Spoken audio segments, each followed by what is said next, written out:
I'm Dr. Robert Weems. I'm a professor in the history department. And this session is entitled Gender, Race, Ethnicity, and Religion. And three of my colleagues will be giving presentations related to this particular topic. And just in terms of format, what I will do is I will introduce each colleague. They will give their presentation. And then when they're done, I will introduce the next colleague and they will give their presentation and on. Another thing too, I see where my colleagues have a time limit in terms of their presentation. Now, if this was a in-person session, I could be sitting next to you and send you a little note to let you know when your time's almost up. So I'm going to leave it to everybody to, in fact, police themselves in terms of time. And again, Dr. Okafor, thank you for the invitation to participate in today's program. You're welcome. I thank you. Okay, now the first presenter is my colleague, Dr. Robin Henry from the history department. And the title of her presentation is To Celebrate or Not, the Intersectional Conundrum of the 19th Amendment. As with a lot of things with COVID, this is a presentation that actually was meant to be part of a roundtable. I was on the 19th Amendment as it was experiencing its centenary in 2020. We were all experiencing COVID.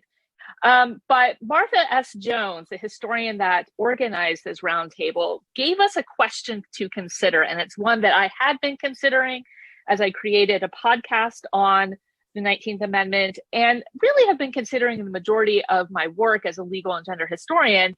And that is this a moment to celebrate the 19th Amendment, or is this more a moment to commemorate? Because celebration kind of denotes some level of joy and happiness at something that for many of us, we understand to be not as inclusive as most people believe. And so this was a question that I think was a very important one for a conversation starter, and it's one that helped frame my presentation today.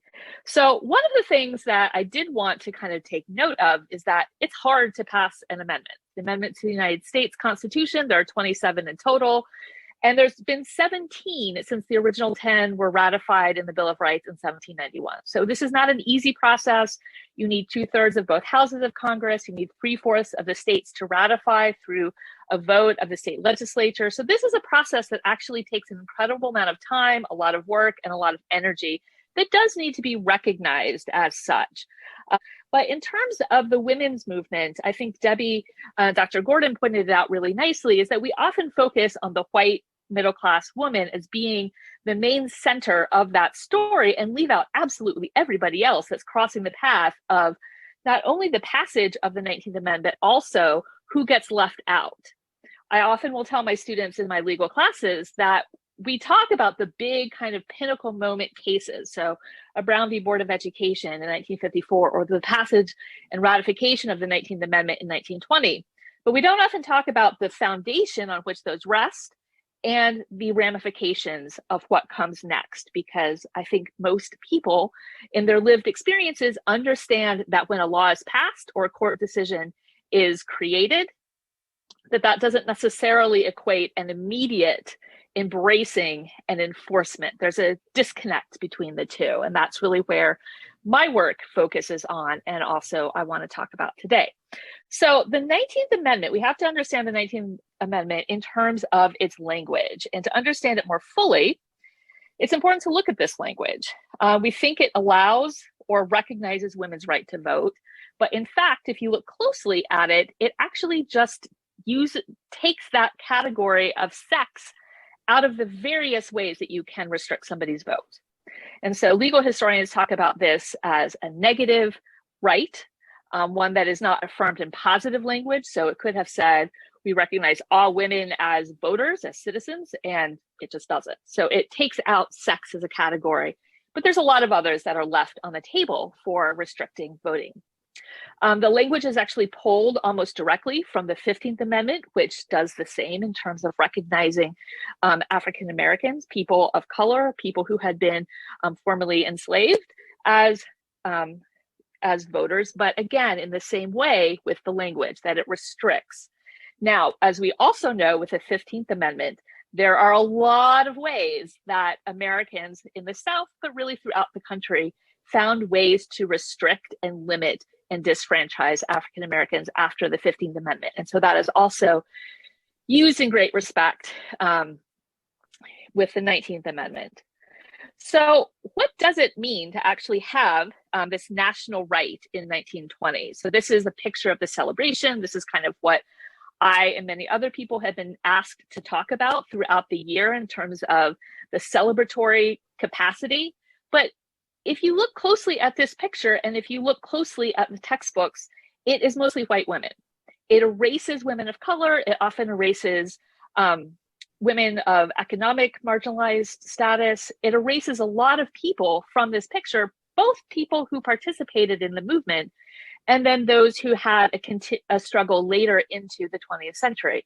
So we think about women's right to vote ending in 1920, that's done, dust off your hands, find something else to do. But for the vast majority of American women, that actually wasn't the case.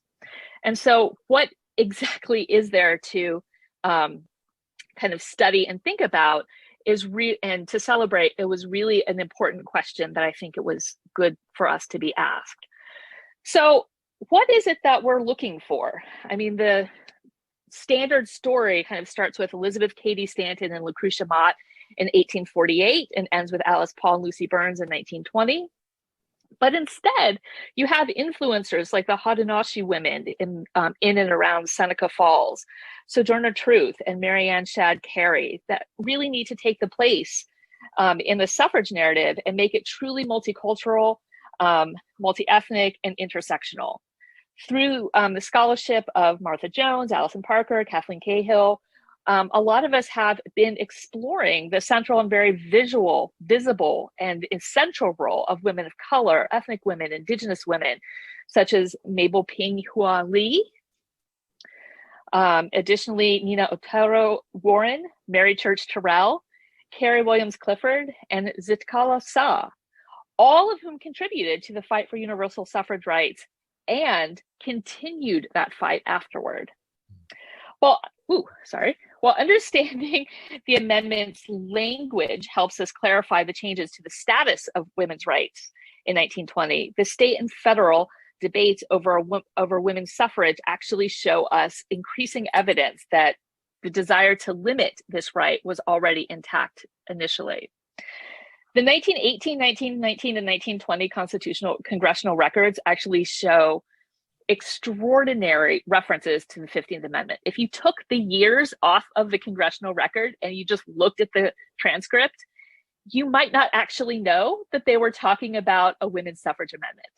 That's how much the 15th Amendment, the fear of being required to enforce this other federal amendment, actually was central to the potential passage or not of the 19th Amendment. So with the 15th Amendment, the amendment prohibiting the United States or any state from using race, color, or previous condition of servitude to restrict both was indeed a central kind of focal point for the 19th Amendment's conversation. As the first federal interjection, the 15th Amendment was one that many American states, mostly in the South, but not exclusively, had found plenty of loopholes to restrict African-American voters after its passage and ratification in 1870.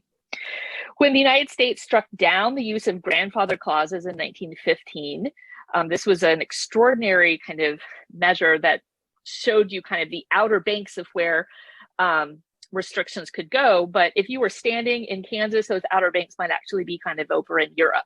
There's still a wide breadth of opportunity to restrict voting rights.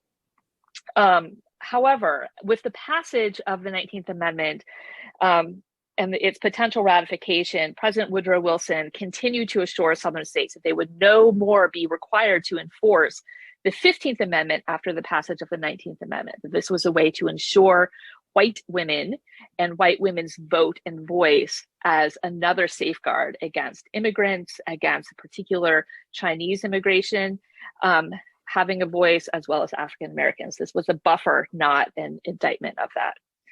Now, when the 19th Amendment is passed, you do actually have Black women who are able to vote. It's just kind of scattered in terms of where they are, what states they're in, what the state restrictions are.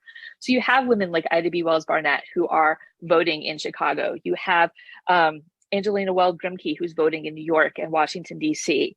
But for the most part, Black women in the South continue to face incredible severe restrictions and retribution for attempting to vote or even register. So deeply into the 20th century, 1920 is still kind of not available for everybody.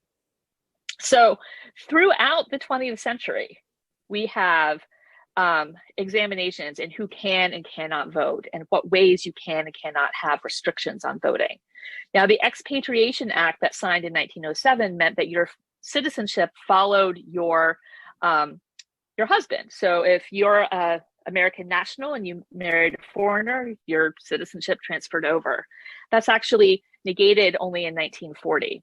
But here at the very top, these are in chronological order, we have the 19th Amendment. It's actually the Citizenship Act, the Nationality Act, the Magnuson Act, Civil Rights, Voting Rights Act, that we see the extension of voting rights for women and all peoples covered under these, for Chinese, for Native Americans, for African Americans, down into the middle part of the 1960s. So 40 plus years after the passage of and ratification of the 19th Amendment, we have women still fighting for it. And yet this is not really the focal point of the conversation.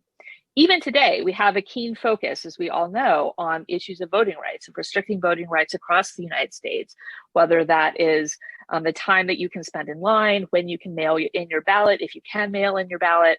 And these restrictions often do affect people of economic marginalization, people who have moved or changed their names more recently, oftentimes women and women of color.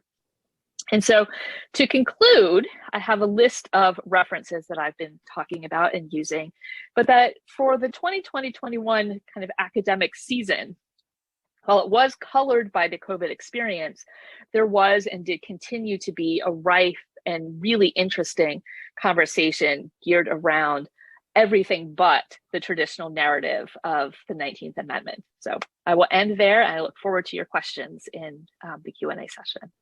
Thank you, Dr. Henry.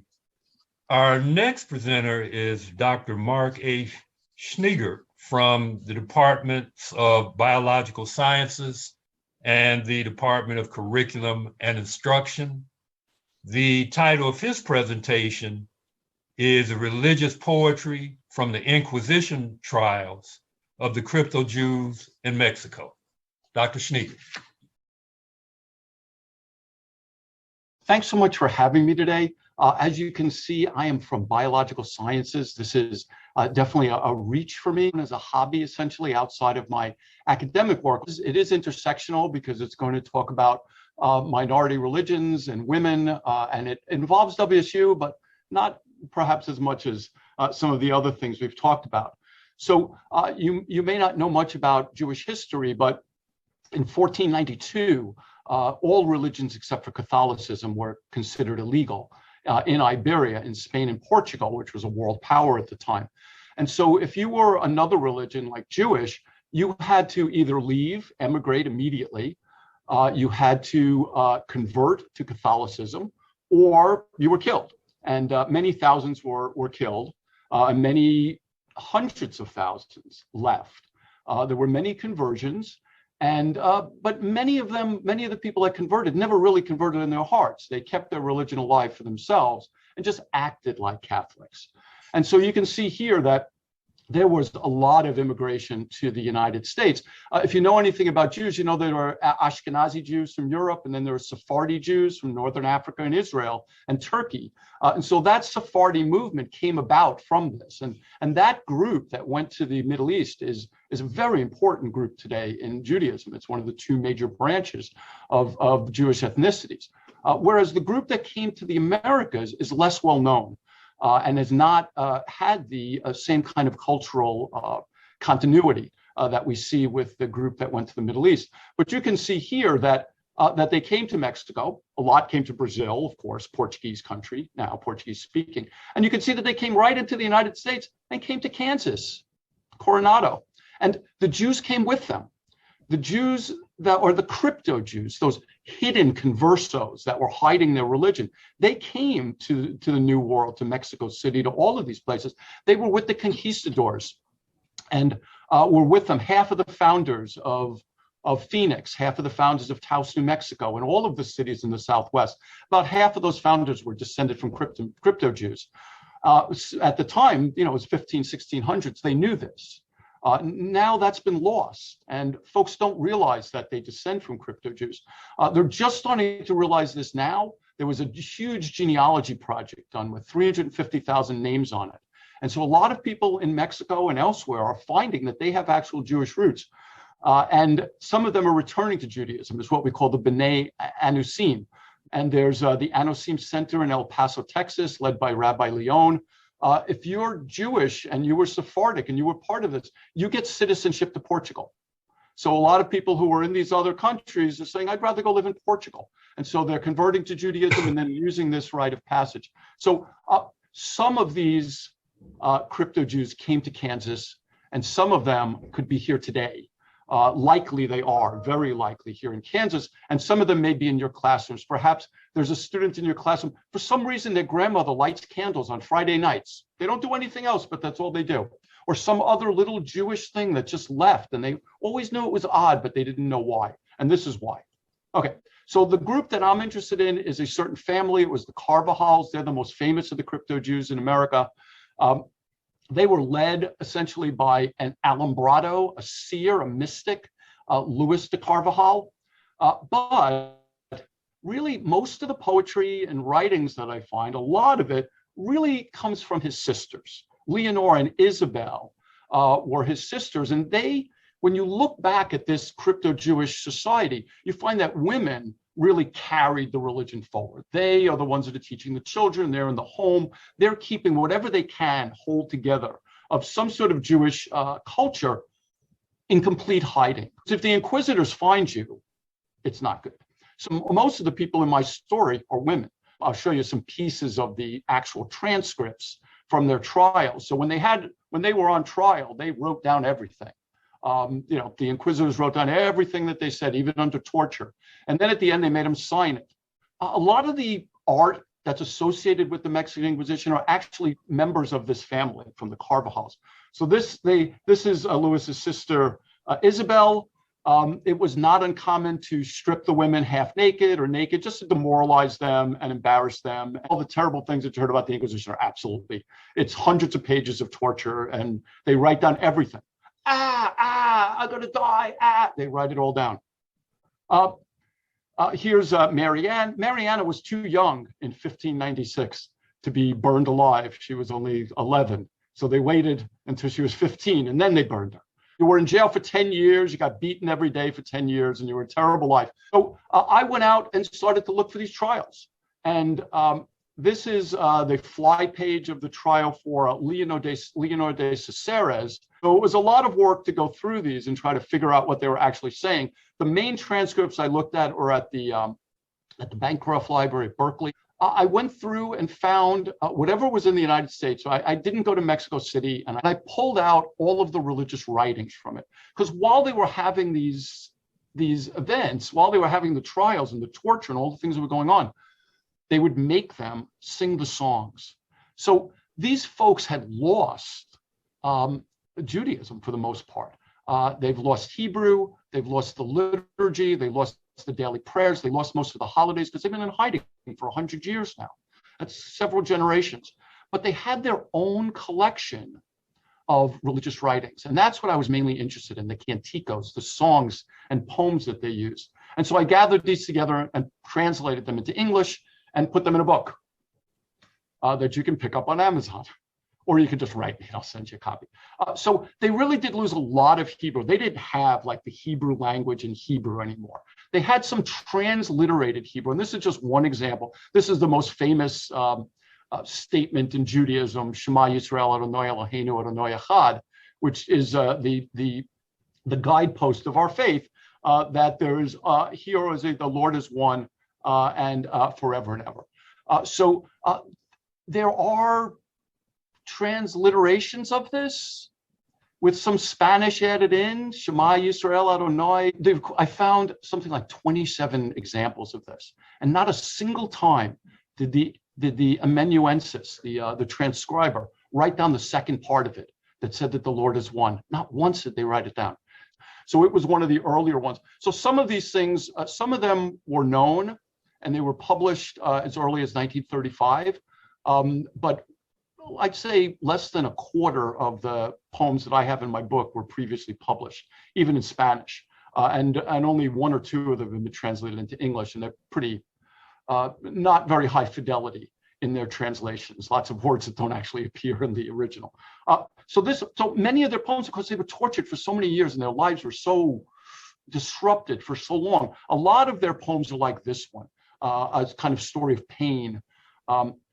And all of them are just short pieces. They were all much longer poems, and all we have are just these little pieces. So I said with great pain, alas, that in the midst of my days, I went back to the grim gates of this prison for my error and my iniquities. They felt that they were being punished because they didn't follow the laws of Moses closely enough. If you don't follow and have good enough faith to follow closely enough, then bad things happen. And that was kind of their worldview. It wasn't that they were conversos and kind of made believe they were Catholics, is they didn't feel that they were being good enough Jews, and this is why they were being captured and tortured and all these terrible things. But many of them are, in fact, hopeful and are not about there. And these might have come with them from Portugal. There are a number of them that I know came from Portugal with them. So how pleasant it is, how delightful, much more than anybody knows to imagine, to follow this very glorious path whereby God commands us to walk. The whole law of God is very pleasant, and he who dares to blaspheme, cursed will they be in that life where there is no certain time nor measure. You may not pick up the reference here, a life where there's no time or measure. That means that you don't have the calendar. You don't have the Jewish calendar.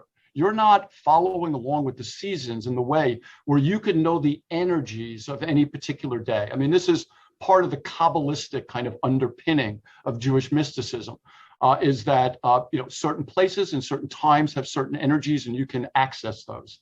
And so if you have no certain time and measure, you don't know when it's Passover, and you don't know when it's this holiday, and you don't know when Rosh Chodesh is, when the new moon is, which is one of the most important days of the month for us. Here's another song, also on the more hopeful side.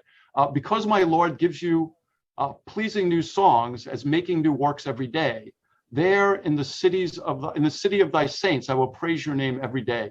End our mighty weeping and gather us into your holy company, and do not give us as we deserve, because we trust in you. So faith and trust is very important for them, and they felt that through their faith that they would get favor.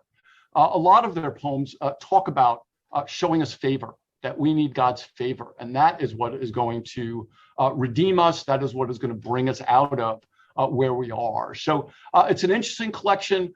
You can see it for free at the National Library of Israel. It's on their website.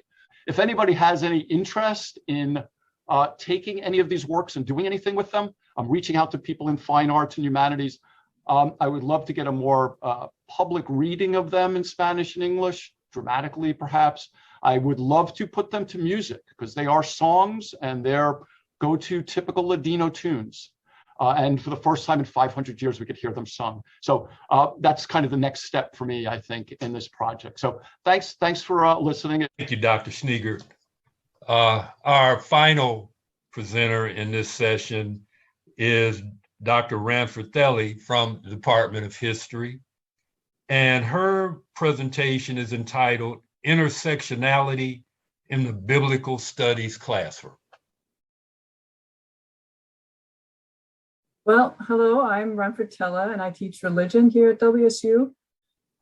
Classes in biblical studies at the university, such as survey courses on Old and New Testament, or one like Women in the Bible, which I'm teaching this semester, and two of my students actually participated earlier today in this conference.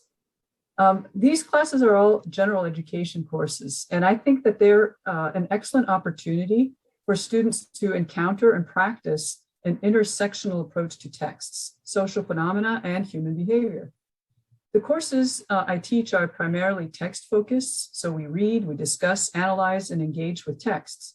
And students bring their own backgrounds, identities, their lived experiences, their concerns, engagement, and interaction with the world, each other and with the text.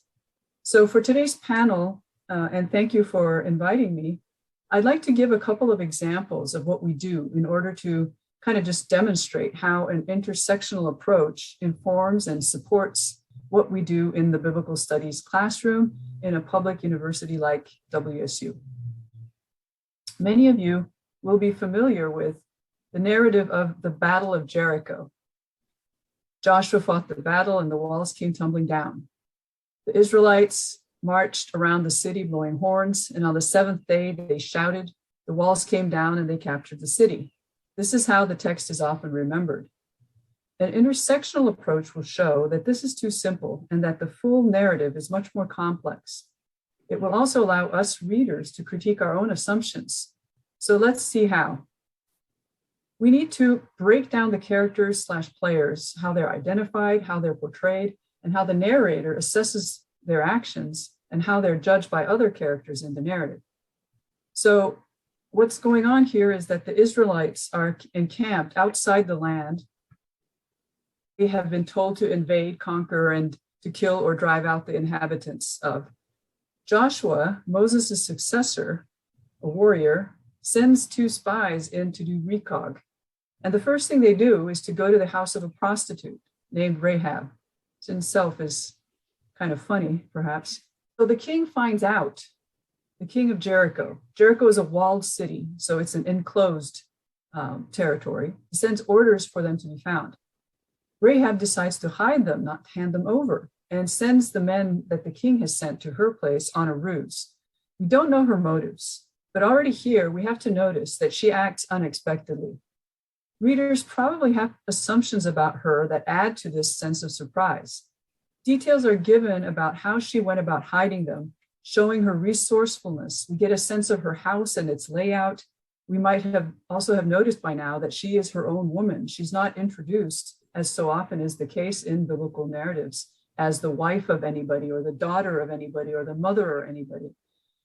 And then she speaks to these 2 spies, the men, as they're referred to consistently, and she reveals that she's keenly aware of who they are, who the Israelites are, who their God is, their successes previously on the battlefield, all the things that their God has done in Egypt, how he's caused these wonders, and so on. She tells them that the inhabitants of Jericho became frightened. In fact, she says their hearts melted. And she goes on to profess that Yahweh, Israel's God, is, quote, God in heaven above and on earth below. She's in fact showing much more piety and knowledge than we have seen from many of the Israelites. And this has the effect of both putting the spies somewhat to shame and herself in a strong position of favor in their eyes. She then puts forward her proposal that they protect her and her household and all her family. She knows that they're going to be attacking. The men, they then agree, but on condition that she not tell anyone of, quote, the English translation, of this business of theirs. Quite interesting. As she has after she has unconditionally showed them loyalty and protection, they then put a condition on their protection of her back. She then lets them through the window by a rope. Her house was in the wall of the city. And she gives them advice on what route they should take and that they should sort of wait for a while till those who are pursuing them are given up. Then the men put another condition, which is that she tie a crimson cord in the window and be prepared there with her whole household. They're kind of using the negotiation as a chance to minimize their own risk after she has risked everything by protecting them. But she agrees, which shows us where the power is. And the text then tells us that the men told Joshua everything when they finally got back, which we still wonder if they really did. So then there are several intervening chapters about the crossing of the river. And we go from chapter 2 to chapter 6 to get the actual battle. In this battle, Joshua and his armies devastate the city. They kill everyone and the animals. Then they rescue the prostitute Rahab and her whole household, her father, her mother, her brothers, her sisters. It's all listed. She's like the head of the household. Then they burn down the city. Rahab is spared, and as it says, she has lived in Israel ever since. So to summarize, what has happened here is that a woman, a foreigner, a Canaanite, a prostitute, a complete, in a way, outsider on the inside of Jericho, this walled city that is about to be breached. Rahab is a social outsider. She goes against her king and sides with the enemy who's about to breach those walls. And she herself lives on the seam, literally, in the wall. So Rahab, the foreign woman who confesses the faith more eloquently than the Israelite spies, is this pivotal figure. And her character really challenges the order of insider and outsider, of chosenness, exclusivity. She's honest, she's dependable. And the question then also arises to us, I think, as readers, how many innocents are there in Canaan where, you know, they're losing their lives? On the other hand, we can ask, is she hedging her bets? Is she telling them what they want to hear when she gives this long speech? Is she a trickster? Is she a survivor? Thinking, you know, this is my chance. My city is going to be attacked. So just to wrap this up, in conclusion, the narrative is much more nuanced and complex than it's usually seen. There's this built-in critique of the conquest itself, even as it's celebrated on one level of the overall narrative. And we get at some of this through an intersectional approach that looks at identity, loyalty, and belonging from different perspectives. Okay, so my other example is from the Acts of the Apostles. This is in the New Testament. Maybe some of you are familiar with it as a text. And the New Testament texts are really remarkably concerned with social categories and social practices and organization, even more than doctrines and beliefs when you start to look at it. So it's really kind of important to get on the inside of some of the society of first century Roman Empire. And that means a good opportunity to interrogate some of these issues by looking at the social map of the time. Basically, the Acts of the Apostles as a book is organized along two main axes. There's like a message that is geographic. The message goes from Jerusalem to the ends of the earth. So it's a geographic spread in concentric circles, starting in Jerusalem, and then it goes gradually outward until it ends in Rome, the heart of the empire. Then there's an ethnic axis. That's what I'm calling it. It opens in Jerusalem with a core group being composed of Jesus's followers who are Galilean Jews. And then it begins to expand. Already in the first episode, with Jews from all over the world gathered in Jerusalem. I'm going to show you very briefly this map. We can have this up where you can see some of the groups that are mentioned. And you can see that they're coming from the whole empire to the center. Well, the center of the empire is there in Rome, but the center of the story is here, and from there it spreads out. So that's one aspect of this. These different intersecting axes. And I just want to point to a couple of characters at this junction of the book where the move from Jerusalem begins, and it's in this intermediary space. And really it kind of underscores the whole message, the purpose of Acts in a way is that the message of the gospel transcended its original categories. And so there's these two characters in chapter 8 of the book who are these totally unlikely characters. Now, there's Simon the magician and the Ethiopian eunuch. And what has happened is that there's also a conflict line between Hellenistic Jews, which are from the empire, the Roman Empire, and the Palestinian Jews. That's within the group who are converts to the new faith. So there's basically just all these lines.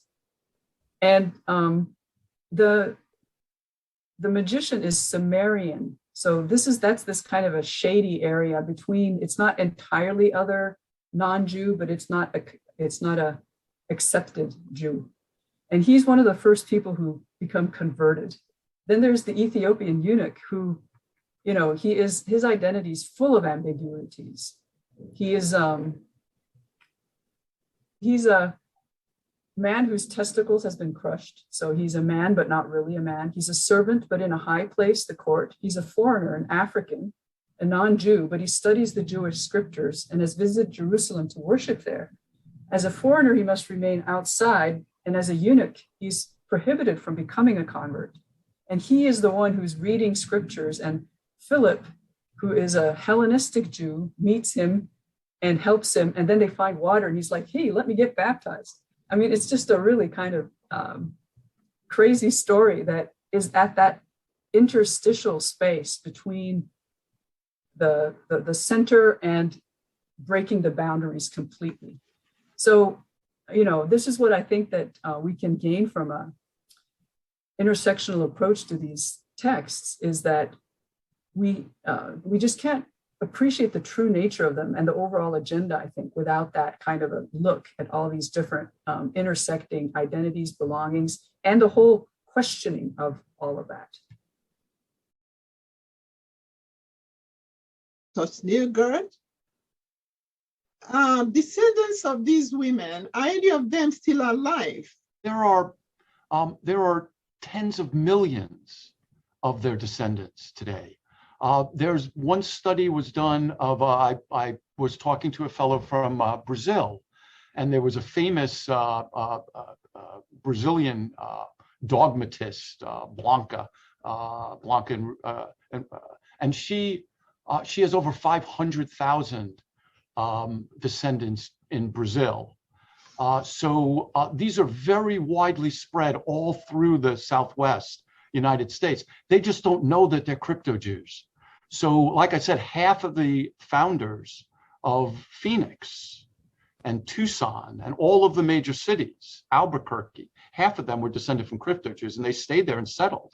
So it could be, they estimate that 100,000 came to the Americas in the 1500s. There's tens of millions of these Jewish descendants all over the Midwest. And like I said, many of them have some remnant in their family. I mean, it's 400 years, but it's not that many years. Many of them still have some little remnant in their family of a Jewish practice. Sneaker, there's a question in the chat that asks, why Portugal? You know, this is where Portugal and Spain were important seats for Catholicism, and they were important centers for the Inquisition. And so, you know, Jews were expelled from other countries too. It wasn't just Portugal and Spain. They were expelled from Italy and other places. I saw a talk this weekend about Cryptojews hiding in Italy, where in certain areas the Inquisition was very bad. In other areas, it wasn't. The Inquisition isn't necessarily what you think it is, right? The Inquisition wasn't that much about religion. It was really about money, like a lot of things are, like wars and such. A lot of it was about money. The Jews had some money and the government wanted it. Okay, before we go back to Professor Telly, there's a question for Robin. Robin, you emphasized that the 14th Amendment was a negative amendment, and then described how much more it took for women to gain equal voting rights. I guess that it might have taken just as long, in fact, even if the amendments had specified positive rights. Do you have a view on this, comparison to other legislative cases?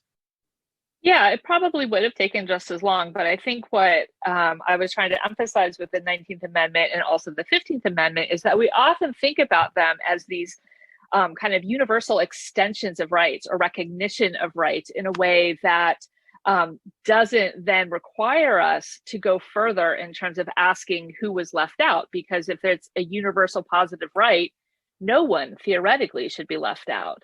And so even just the way that we initially engage with the amendments doesn't allow us to see the full breadth and depth of how challenging it was for women who were not white middle-class women to both have these rights recognized, but then also go through the process of requiring additional pieces of legislation and additional court cases to have this particular right affirmed. I mean, you see it paralleled with the 15th Amendment. You see it paralleled with while you don't have an exact extension of an amendment with Chinese women, women who were excluded not just from voting, but also the extension of citizenship and the process of naturalization. And so there's, for me, it's just, even when we start thinking about these amendments, we have to take away kind of like what we learned quick on the fly for tests and textbooks and things, and really go into what the language is both saying and also what it's not saying about rights. Before we open it up to some additional questions, there were some comments in the chat. Dr. Deborah Gordon makes the point that not only Jews were expelled from, Spain and Portugal, but also Muslims, and they were referred to as the Moriscos. And Lavondria, you noted that you had a question for Dr. Schneeger.